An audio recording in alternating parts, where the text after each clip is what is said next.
Selanjutnya, kita akan melanjutkan pembahasan yang lebih mendetail mengenai tahapan pertama, yaitu tentang ilmu dan ma'rifat. Hendaknya yang pertama harus dimiliki dalam tahapan perjalanan ini adalah ilmu, yang dilanjutkan dengan mengamalkannya melalui rangkaian ibadah. Sebab itu merupakan pokok dan poros dari segala sesuatu.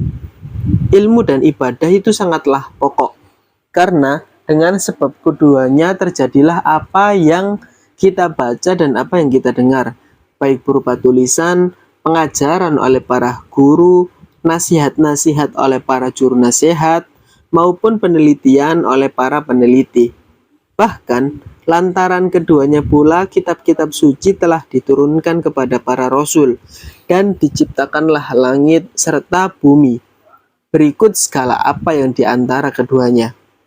Coba renungkan ayat Al-Quran berikut ini pada surat At-Tolak ayat 12 yang artinya, Allah lah yang menciptakan 7 langit dan seperti itu pula bumi.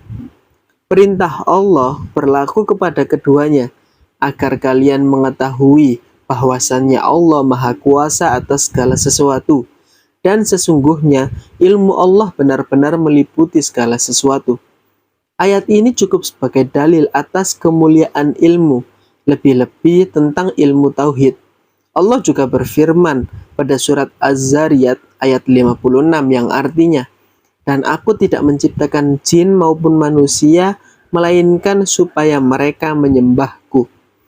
Ayat ini merupakan dalil atas kemuliaan ibadah serta keharusan menghadapkan diri hanya kepada Allah sebagai tujuan hidup manusia maupun jin di bumi ini.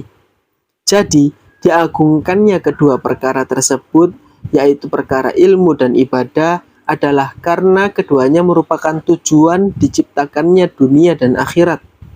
Maka, seorang hamba sepatutnya tidak lagi menyibukkan diri kecuali dengan kedua hal tersebut dan tidak bercapek-capek, berlelah-lelah kecuali untuk kedua hal itu, serta tidak berkonsentrasi kecuali kepada keduanya.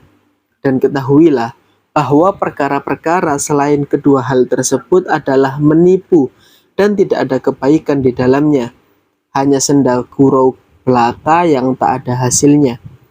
Ilmu sendiri lebih utama kedudukannya daripada ibadah, sebagaimana Nabi pernah bersabda, sesungguhnya keutamaan seorang alim terhadap seorang ahli ibadah adalah seperti keutamaan diriku, yaitu Nabi terhadap orang yang paling rendah kedudukannya dari umatku. Beliau juga pernah bersabda, satu pandangan kepada seorang yang alim lebih aku sukai daripada beribadah 1 tahun, termasuk berpuasa dan sholat malam di dalamnya.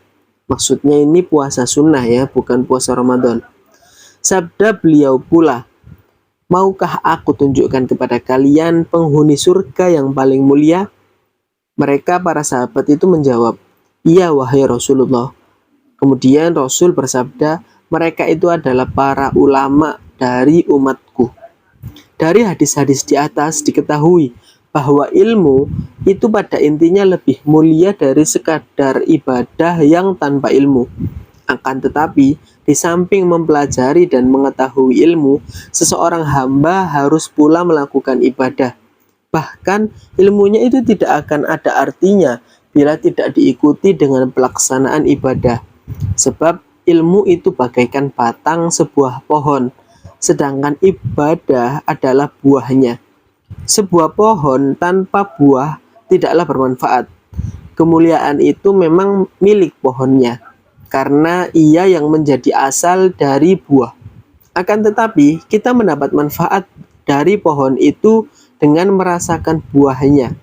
Maka, seorang hamba haruslah memiliki keduanya, yaitu ilmu dan ibadah. Imam Hasan Al-Basri pernah mengatakan, tuntutlah ilmu tanpa melalaikan ibadah, dan taatlah beribadah tanpa lupa menuntut ilmu. Jadi jelaslah kini bahwa seorang hamba harus memiliki ilmu dan taat beribadah sekaligus. Namun, ilmu lebih utama, karena ilmu itu merupakan asal dari sebuah perbuatan, dan menjadi petunjuk bagi sang ahli ibadah. Rasul Shallallahu Alaihi Wasallam bersabda, ilmu itu pemimpin bagi amal, dan amal adalah pengikutnya. Ada dua alasan mengapa ilmu harus engkau dahulukan daripada ibadah. Yang pertama, ialah agar ibadah itu dapat dipraktekkan secara benar. Untuk itu, seorang ahli ibadah wajib memiliki pengetahuan yang cukup tentang zat yang harus mereka sembah, baru kemudian menyembahnya. Apa jadinya bila engkau menyembah sesuatu yang tidak engkau ketahui nama dan sifat-sifat zatnya, juga apa-apa yang wajib baginya dan yang mustahil atasnya pada sifatnya itu.